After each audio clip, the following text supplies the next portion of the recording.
Kenapa kita boleh bersangka buruk kepada Allah Subhanahu Wa Taala? Sebabnya ialah kita tak percaya kepada Allah. Kalau kita tak percaya kepada Allah, maka kita akan hadir rasa prasangka buruk kepada Allah Subhanahu Wa Taala. Macam kita sesama manusia juga kan. Kalau kita jumpa orang ataupun kita hidup suami isteri kan, ataupun kita hidup dengan siapa-siapa lah sekalipun, dengan kawan kita ke siapa kan, kita ada rasa tak percaya dekat dia. Bila kita adanya rasa tak percaya dekat dia, maka akan hadirlah rasa sangka buruk kepada orang tu. Macam contohlah kan, dalam suami isteri pun sama. Kalau kita bersangka, kalau kita tak percaya kepada isteri kita, maka akan hadir sangka buruk kepada isteri kita. Sama juga kita dengan Allah Subhanahu Wa Taala macam tu. Kalau kita tak percaya kepada Allah, maka akan hadirlah rasa sangka buruk kepada Allah Subhanahu Wa Taala. Sebab tu dalam rukun Islam dia ada percaya kepada Allah kan. Rukun iman kan ada percaya kepada Allah, percaya kepada Rasul, percaya kepada hari kiamat kan. Jadi percaya kepada malaikat, percaya kepada qadar. So bab percaya ni sebenarnya adalah berkait dengan iman kita, keimanan kita. Jadi percaya tu sebenarnya adalah iman. Jadi kalau kita tak percaya kepada Allah, maka kita tak mengimani Allah. Kita tak beriman kepada Allah Subhanahu Wa Taala. Jadi macam mana kita nak hidup di dalam naungan Allah Subhanahu Wa Taala kalau kita tak percaya dekat dia? Macam kita ada mak ayah, kita tak percaya ke mak ayah kita kan. Jadi macam mana kita nak hidup sejahtera dengan mak ayah kita? Jadi kat situlah kita kena betulkan persepsi kita. Hakikat sebenarnya apabila kepercayaan telah ditawan, maka segala resah dalam diri kita ni dah tak akan timbul. Tak akan hadir rasa sangka buruk lagi kepada sesiapa pun. Sebab tu kita ni kena percaya. Tapi kalau kita nak percaya kepada makhluk, boleh nak percaya tapi jangan yakin. Percaya sekadar percaya, tapi kena letak juga sedikit sangka. Sebab makhluk ni dia bersifat lemah kan. Jadi sangka tu bukanlah kita nak bersangka buruk kepada dia, bukan. Tapi kita letak prasangka tu sebab makhluk tu bersifat lemah. Tapi Allah Subhanahu Wa Taala ni dia bersifat maha segala.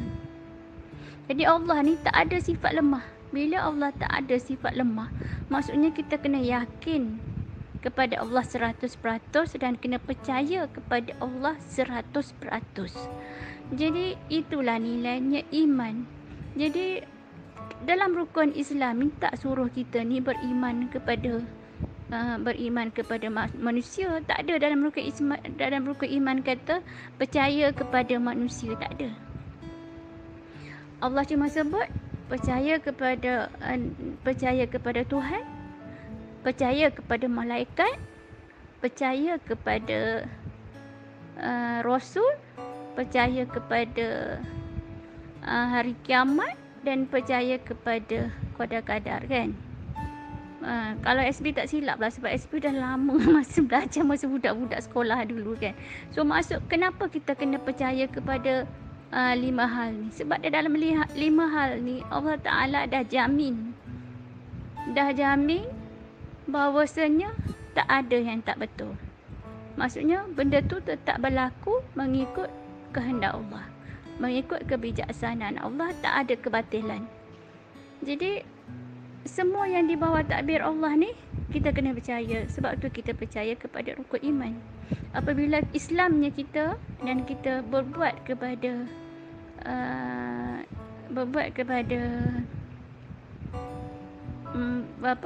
dalam rukun-rukun Islam kita tu, kita kena pegang rukun iman. SB rasa SB tercicir lah satu rukun iman tu, tapi tak apa. Jadi maksudnya apa yang Allah dah suruh kita percaya tu, maksudnya Allah suruh kita meyakini benda tu berlaku dan benda tu di bawah kekuasaan Allah Subhanahu Wa Taala. Jadi bila sesama makhluk kita boleh percaya, tapi jangan meyakini makhluk. Contohnya, jangan meyakini manusia biasalah kan. Macam Nabi tu sebab Allah Ta'ala dah letakkan sifat maksum kat dia kan. Manakala malaikat pula Allah Ta'ala dah buat fitrah dia macam tu, tak ada buruk dekat dia. Sebab dia tak ada nafsu kan. Jadi kita manusia ni, kita tak boleh yakin kepada manusia, melainkan kita bersangka baik saja kepada manusia, tetapi kita meletakkan sedikit prasangka bukan kepada diri manusia tetapi kepada kelemahan yang Allah Ta'ala dah setkan pada diri manusia. Yang manusia ini sentiasa berbolak-balik, manusia ini adanya nafsu-nafsi. Jadi sama. Bila kita letak pada orang, pada diri kita pun macam tu. Sebab kita semua adalah makhluk yang lemah. Jadi soal macam mana kita boleh tak yakin kepada Allah adalah berkait dengan sangka buruk kita. Kenapa kita bersangka buruk dengan Allah? Sebab kita tak percaya dekat Allah, kita tak yakin dekat Allah.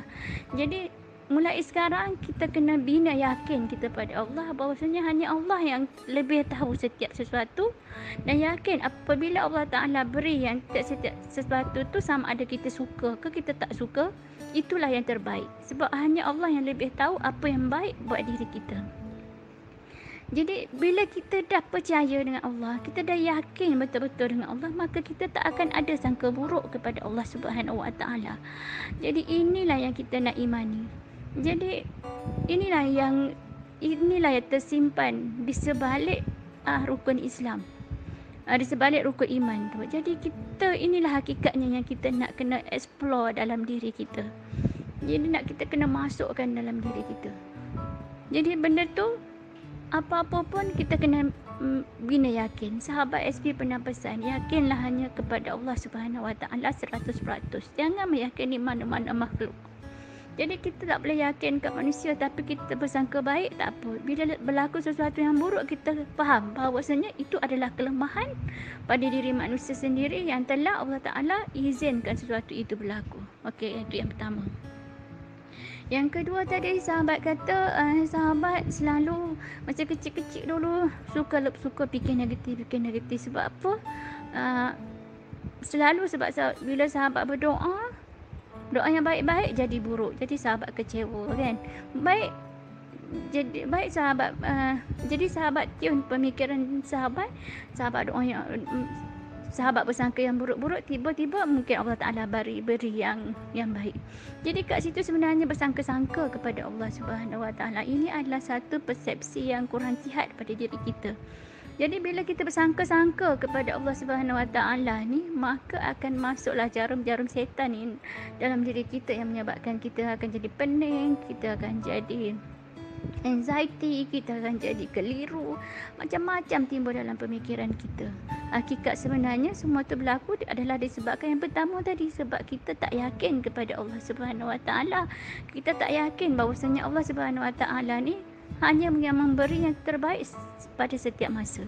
Jadi satu kunci hidup bahagia ialah yakinlah bahawasanya Allah Subhanahu Wa Taala hanya memberi yang terbaik pada kita pada setiap masa.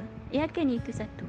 Bila kita boleh yakin yang tu, insya-Allah kita tak akan berada di dalam ketakutan, kita tak akan berada di dalam bersangka-sangka buruk kepada Allah Subhanahu Wa Taala. Jadi bila kita dah kenal pasti, maka kita kena ubah. Jadi ubahlah sangka buruk tu dengan cara kita meningkatkan yakin kita kepada Allah Subhanahu Wa Taala. Satu lagi kita kena ingat bahawasanya Allah Subhanahu Wa Taala ni mengikut sangkaan.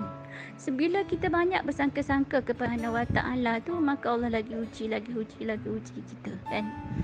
Sebab tu kita ni tak boleh nak letak takut ni main-main. Tak boleh nak letak takut ni ikut sedap kita, ya kan. Jadi macam kita contohlah kan, kita takut hantu. Sebab tu hantu tu usik kita.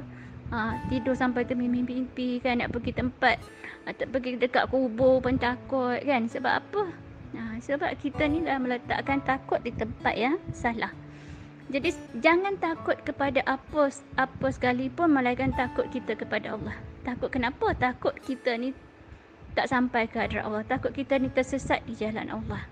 Sebab tu kita kena banyak sedekahkan Fatihah untuk diri kita sendiri dan juga untuk semua orang lah, dan kena banyakkan berselawat. Jadi